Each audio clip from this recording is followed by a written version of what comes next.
That down. Let's move on to this. You know, Alien Earth debuted last week by dropping 2 episodes. And, you know, I was excited for it because I thought the trailers looked good. I got back on board with the Alien franchise as a result of Alien Romulus, which I had a lot of fun with. And the first 2 episodes blew my mind. But I was kind of precariously approaching episode 3. Why? I call it the Disney Plus effect. Because Disney Plus does a real good job, whether it's their Star Wars shows or Marvel shows, about dropping the premiere 1 or 2 episodes and then being really good and then kind of falling off a cliff. Not all of them, but a lot of them do that. So I thought, okay, the first 2 episodes blew my mind. Loved them. How would you follow up on episode 3? Oh, they delivered. Oh, they delivered. Now, look. Not a lot of big surprises or anything happened in this episode. So we are going to talk, we're not going to go way deep into spoilers, but just to let you guys know, we probably will talk about some specific details about the episode. I really don't think it's going to affect your viewing experience of it at all, but just in case you're one of those very sensitive people about that, which I understand, just be aware, we're going to put the spoilers warning up here. So mute your TV or computer until after the spoiler alert comes down. Fair? Fair. All right.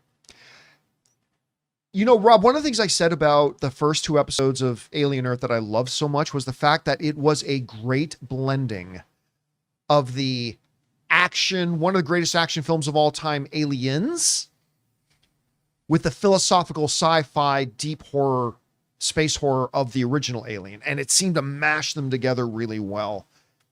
And this one episode continued that. We get to see Wendy versus an alien, which I thought was great. And that final image of an alien with its head ripped off, loved it.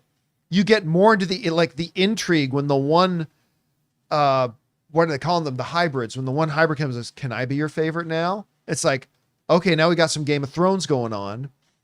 The boy Cavalier character, I thought at first was going to annoy me. I'm loving this character now, actually. I'm really, he reminds me a little bit of Empire from Foundation. Yeah. A little bit. The whole thing about the cyborg, I mean, the whole division of synths, cyborgs, and hybrids now is fascinating. The whole thing. And, you know, I am loving Timothy Olyphant's character. Holy crap, I am loving this character. Yep. Like pure scientist, pure kind of data in a way, kind of. I am loving this thing. It had the action, it had the emotion, it had intrigue, it had the sci-fi. Man, I'll say it. I think episode 3 was their best episode yet. I absolutely loved it, and I cannot wait for more episodes. Anyway, Rob, you saw episode 3. What did you think? And we have not talked about this yet. No. What did you think about the third episode? Again, it's compelling science fiction. And it's what I've liked is there's things that the Alien franchise has always represented in terms of not just cosmic horror, but biology.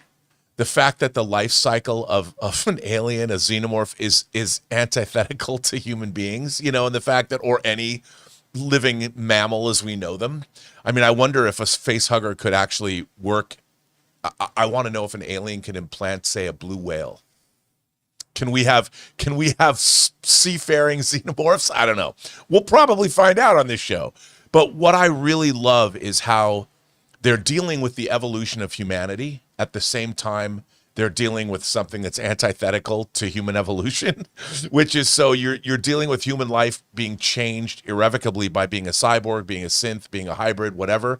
So, and talking about the immortality. And at the same time, you're confronting these things that are very, very happy to end human lives as quickly as possible. Yeah. You know, and does that push and pull lead to something that ultimately is better for humanity? And the fact that they have the Kid Cavalier character totally represents like the dark enlightenment tech bro philosophy of let's all live under one oligarchical, let's live under one authoritarian king, because most people aren't worth their weight in salt anyway, so who cares? And we have that, we have a whole tech sector, the Peter Thiels of the world believe in that dark enlightenment, whatever that one guy is, I forget his, like Condon or whatever.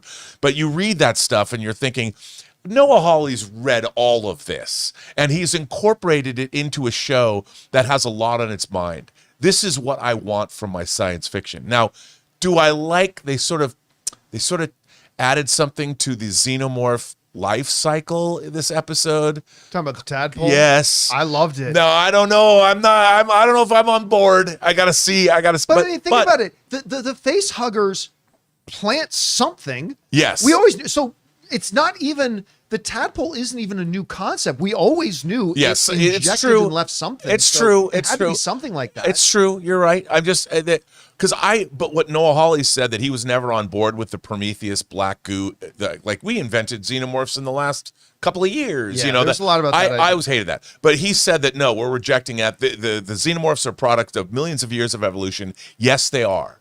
They're the universe's response to people like us. And I love that. And I think this show, I'm surprised at how compelling. Actually, I'm not surprised. The ideas behind this show, once this show's over, I sit there and go, huh. Yeah. I think about, I haven't thought about I'm on to the next. Oh, back to my emails.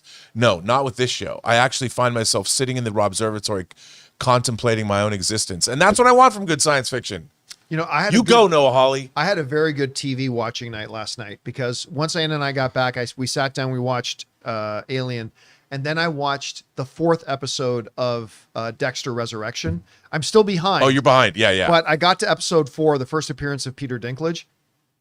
What an episode. I'm sorry. Side note, but just let me say this one. Oh man, Dexter is back. I'm so glad Dexter is back, especially after that horrible, what was it called? Yeah. New Blood. Especially after that horrible New Blood. I'm so glad to see Dexter. Yeah. back. I mean, just as an aside, it's really cool. My friend Rob G has a song. They took one of his songs off an album he did, and it's in the score for the show, and they put it on their soundtrack list for this season. But wait till you get to the end. I'm just saying, episode 6 is pretty fun.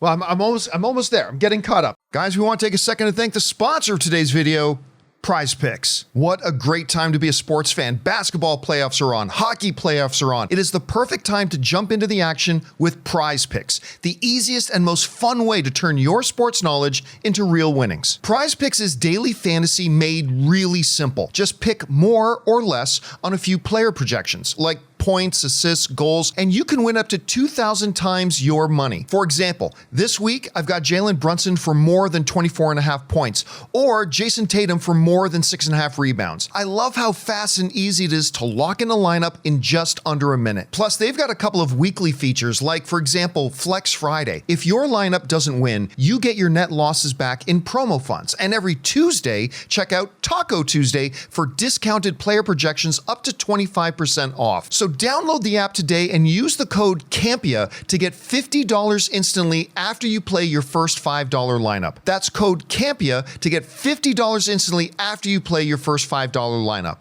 PrizePicks. Run your game. Anyway, guys, question is for you.